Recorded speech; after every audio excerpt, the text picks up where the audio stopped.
क्या 2026 की भारतीय राजनीति एक ऐसे ऐतिहासिक मोड़ पर खड़ी है जिसकी धमक पूरी दुनिया में सुनाई देगी? क्या उत्तर प्रदेश की आयरन लेडी और करोड़ों शोषितों की आवाज मायावती बनने जा रही हैं भारत की पहली दलित महिला प्रधानमंत्री? दोस्तों, सोशल मीडिया के गलियारों से लेकर लुटियंस दिल्ली की वीआईपी चर्चाओं तक आज सिर्फ एक ही सवाल गूंज रहा है, क्या बहन जी का हाथी अब सीधे प्रधानमंत्री आवास में प्रवेश करने वाला है? अगर आप भी इस सियासी हलचल के पीछे का असली सच, अंदरूनी समीकरण और वो चौंकाने वाले कारण जानना चाहते हैं जिनकी वजह से ये चर्चा तेज हुई है, तो हमारे साथ अंत तक बने रहें। ऐसी ही लेटेस्ट जानकारी और राजनीति के हर पर्दे के पीछे की खबर के लिए बने रहें हमारे चैनल पर। आगे बढ़ने से पहले इस वीडियो को लाइक करें और हमारे चैनल को अभी सब्सक्राइब करें ताकि देश की राजनीति का कोई भी बड़ा अपडेट आपसे मिस ना हो। भारतीय राजनीति में मायावती का नाम किसी परिचय का मोहताज नहीं है। एक साधारण परिवार के पदचिन्हों पर चलते हुए राजनीति के शिखर तक पहुंचने वाली मायावती का सफर किसी फिल्मी पटकथा से कम नहीं है। आज जब देश में पहली दलित महिला प्रधानमंत्री की चर्चा हो रही है, तो हमें ये समझना होगा कि ये मांग अचानक क्यों उठी है। उत्तर प्रदेश जैसे विशाल राज्य की 4 बार मुख्यमंत्री रहना कोई छोटी उपलब्धि नहीं है। उनके शासनकाल को आज भी प्रशासनिक मजबूती और बेहतर कानून व्यवस्था के लिए याद किया जाता है। समर्थकों का मानना है कि जो महिला देश के सबसे बड़े राज्य को अपनी उंगलियों पर नचा सकती है, वो देश को एक नई दिशा क्यों नहीं दे सकती। वर्तमान राजनीतिक परिदृश्य में जहां गठबंधन की राजनीति फिर से जोर पकड़ रही है, मायावती की भूमिका किंग मेकर से बढ़कर किंग की होने की संभावना जताई जा रही है। दलित समाज के भीतर एक लंबी कसक रही है कि देश के सर्वोच्च पद पर उनका अपना कोई प्रतिनिधि बैठे। यह केवल एक राजनीतिक पद की बात नहीं है, बल्कि करोड़ों लोगों के आत्मसम्मान और पहचान की लड़ाई है। विश्लेषकों का कहना है कि मायावती के पास वो अनुभव और वोट बैंक का आधार है जो उन्हें इस दौड़ में सबसे आगे खड़ा करता है। उनके समर्थकों का मानना है कि देश की आधी आबादी यानी महिलाओं और दलित वर्ग के एक साथ आने से यह सपना हकीकत में बदल सकता है। लेकिन क्या यह सफर इतना सरल है? दिल्ली की गद्दी का रास्ता लखनऊ से होकर जरूर गुजरता है, लेकिन इस रास्ते में कई बड़े कांटे भी हैं।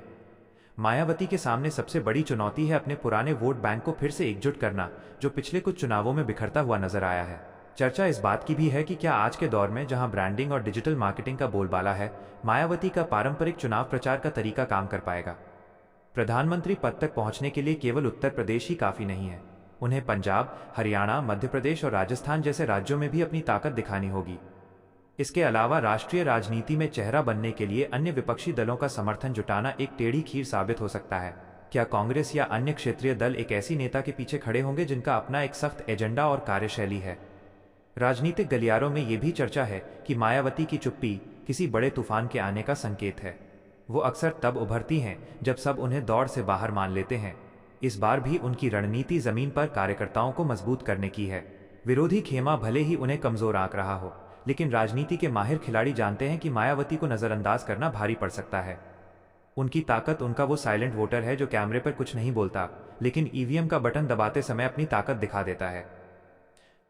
अब सवाल उठता है कि क्या 2026 या आने वाले समय में मायावती वाकई वो मास्टर स्ट्रोक खेलेंगी जो उन्हें प्रधानमंत्री की कुर्सी तक ले जाएगा? उनके हालिया संगठनात्मक बदलाव और युवा चेहरों को आगे लाने की रणनीति बताती है कि वो एक लंबी रेस की तैयारी कर रही हैं। अगर भविष्य में कोई ऐसा समीकरण बनता है जहां किसी भी बड़ी पार्टी को बहुमत नहीं मिलता, तो मायावती वैसी ही स्थिति में होंगी जैसी कभी चौधरी चरण सिंह या एचडी देवेगौड़ा के समय बनी थी, लेकिन एक बड़े अंतर के साथ। उनके पास एक ठोस और वफादार वोट बैंक है जो किसी भी गठबंधन की नींव बन सकता है। देश की पहली दलित महिला प्रधानमंत्री बनना केवल एक व्यक्ति की जीत नहीं होगी, बल्कि यह भारतीय लोकतंत्र की परिपक्वता का प्रमाण होगा। यह दुनिया को संदेश देगा कि भारत का लोकतंत्र वाकई समावेशी है। हालांकि उन्हें अपनी छवि को केवल दलित नेता से ऊपर उठाकर सर्वजन नेता के रूप में और मजबूती से पेश करना होगा, जैसा उन्होंने 2007 में किया था। सोशल मीडिया पर चल रही ये चर्चाएं केवल कोरी कल्पना नहीं है, बल्कि एक बड़े सामाजिक बदलाव की छटपटाहट भी है। यदि मायावती अपनी रणनीति में सफल रहती हैं और सही समय पर सही गठबंधन का हिस्सा बनती हैं, तो भारतीय इतिहास का ये अध्याय स्वर्ण अक्षरों में लिखा जाएगा। अब ये तो वक्त ही बताएगा कि क्या बहन जी का ये सियासी सफर उन्हें लाल किले की प्राचीर तक ले जा पाता है या नहीं। आपकी इस बारे में क्या राय है? क्या आपको लगता है कि मायावती में वो काबिलियत है कि वो देश की प्रधानमंत्री बन सकें? अपनी राय कमेंट बॉक्स में जरूर साझा करें।